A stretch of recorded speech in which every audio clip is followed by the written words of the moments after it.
Welcome to Explorer's Guide Maritime Training. I get a lot of questions on plotting. So what I like to do today is go through and review the plotting principles that we talk about in the class itself and help you out on the various aspects of this to make sure you do well both in the field as well as on the exams. Key thing in plotting is we're going to use our parallel rulers to find various locations. To do that, it's very important that we square up the rulers with both the longitude lines here as well as the latitude lines. And we do that by moving our parallel rulers here. And what we're going to do is we want to move the parallel rulers so they're exactly parallel to the longitude line right here. Basically, it just touches the line. That way we're sure everything is properly squared and we'll get our correct answers. If you just take some wild guesses, you're going to get wild answers. You're not going to get correct answers. So here we walked, after it's squared up, we walked our ruler over to where we could find a point here, 87 degrees, 49.7 minutes. Now we got our part right here. The rulers are square, so we know that we're accurate. We next draw our line on the chart, and then we have our longitude line drawn. To get the latitude, we use our dividers, and what we do is we come here and we find the location that we want on the latitude scale. Next, we bring the dividers over and we put one end on the latitude scale where there's a line running across. They normally run across in units of 10. Secondly, we put the other edge of the ruler divider up on our point, which happens to be 40 degrees, 7.4 minutes. Without moving with the dividers, we come back over to the same line that we had on the scale, and then we mark across at the very top here, and this will give us a mark of 40 degrees, 7.4 minutes. And there we have got our location by using the parallel rulers and the dividers. Next, we're going to talk about a three-point fix. A three-point fix helps us find our location out on the water, and it's done by looking at three different objects. We know our vessel's heading here happens to be, heading here is 271 per ship's compass. We take a bearing to each of our points. So here we got one of the lights here. It's 292 PSC. We have another one over here, and then we have another one down here. So we're taking three bearings, one to each of the buoys, and recording those. Next, what we do is we set up our table just like this. At the very top, I have my ship's heading and the deviation that comes from the deviation table. This is very important. The number one mistake is people take deviations off each of the bearings and not off the ship's heading. It must come off the ship's heading. Over here we got our true, our variation, our magnetic, our deviation, and our ship's compass. Again, our deviations are the same all the way across. Here it happens to be 0.01, and it's the same for all three bearings. Next, we enter the rest of our data. We do our math. And now I have a true for each one of our bearings. We now converted them over to true. Next, we line up our parallel rulers.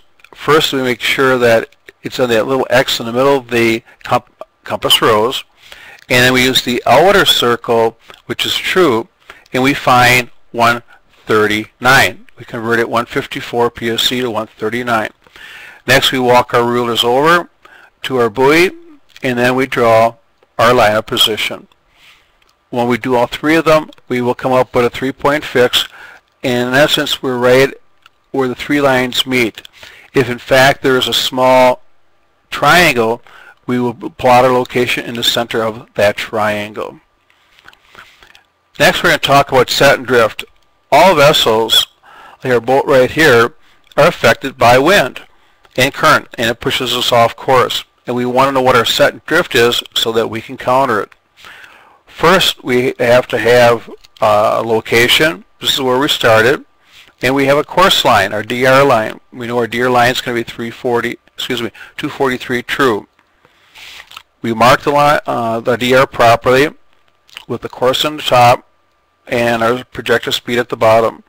And then every half an hour to an hour, we are going to load our location on our DR. And the way we do that is by doing the distance formula. So we know how fast we've gone, we know how long we've been on there, and therefore we should be right where this half circle is. It says that's where we need to be. We do that every half hour. Anytime there's an event, a course change, a speed change, or we do an actual fix, we also do the same thing. We note our location. Here we note our location at 10:45. In reality, we're actually over here by the blue arrow and not on our DR. We got pushed off by set and drift, and we have to determine what that is so we can counter it in the future.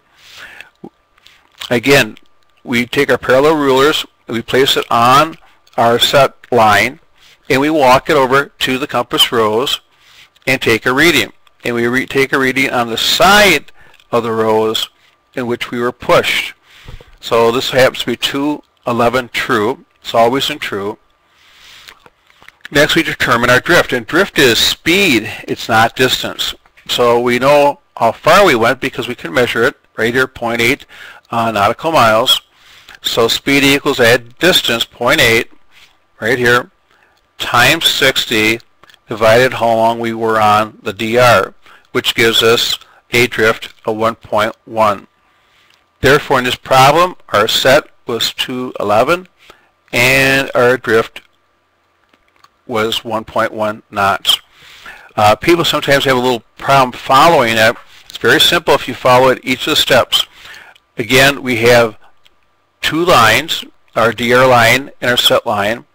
We must use the formula twice, once for distance and once for speed. We have three locations, where we started, where we think we are on our DR, and then finally where we actually are. And it came up a little saying LLFD, LLFS. It's location, line, the distance formula, location, line, the speed formula. And if you do it in those 6 little steps, you can come out right every time with set and drift. Sometimes we want to know how fast we're going and what time we're going to get there. The time we're going to get there is called estimated time of arrival. We know where we are, we know where we want to go, and we can draw our DR line. Second, we know what time we're going to leave. We're going to leave at 9:37, and we know how fast we're going to go. Here's our speed, and we know our course. We can measure the distance we're going. We know where we're going, so we can measure that distance. In this case, it happens to be 12.7 nautical miles. We go back to the time formula. Here's our 12.7 miles, and here's our speed. So we're going to be traveled 155 minutes, which is 2 hours and 35 minutes. We need to add that to our start time. So our start time was 6:37 plus 2 hours and 35 minutes gets us there at approximately 12:12. That is our expected time of arrival. If we want to know what our speed made good was, how fast we went, again, here we have our starting point. We know where that is. We have our destination, which we arrived at. We have a line, our DR line, from where we started to where we actually ended up. We determine, again, start and arrival times. Started at 9:37. We got there at 10:44. And finally, what we do is we can measure the distance we traveled. And that distance traveled is 12.7 nautical miles. We travel that in 67 minutes. So we go back to our formula. Speed equals distance. It's our distance for 67 minutes. And we come up with 11.4 was our average speed from beginning to end. We also have to do relative bearings. If you have a radar in which you just simply have heads-up mode, we're doing relative bearings. And relative bearings always considers the front of the boat as 000 or 360. Off to starboard, it's going to be 90 degrees. Straight off the stern, 180. And off on the port side, 270 degrees. So here we have a course of 271 true. We're going to take a bearing off a range line right up here. Here's our range line. So on this range line, we have a crew member that's going to take a relative bearing. They don't have a compass in front of them. And he's going to tell the skipper that we're at approximately 135 relative. It's relative, again, to the front of the boat.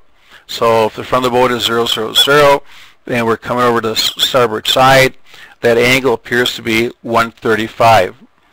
We do it as best as we can. Now, to get it as a true bearing so we can plot it is very simple. We simply add the relative bearing to the vessel's heading. In this case, we have a vessel heading of 271 true. We have a relative bearing of 135, which gives us a true bearing of 406. Well, there is no 406. It only goes up to 360. So we subtract 360, and we get a true bearing of 046 true to our range. Finally, we're going to talk a little bit about distance off. Distance off is when we want to know how far off we're from a target. It may be a security zone, and it may be an area, in a danger area, whatever, but we want to know how far we're going to be off. So first thing, of course, we do is we know our location, and we know our course. We draw our DR. So we plot our course. Then we take a bearing from our vessel to the target, and that bearing then is plotted. Finally, we know that our closest point of approach, our CPA, is when we are perpendicular off our course line to the target. That's when we're going to be the closest. We can measure that distance, and it will tell us how far we're going to be off that target when we pass it. Sometimes of a non-charted topic here, it happens to be a sailboat out there, and we have, again, our start point. We have our DR that we always plot.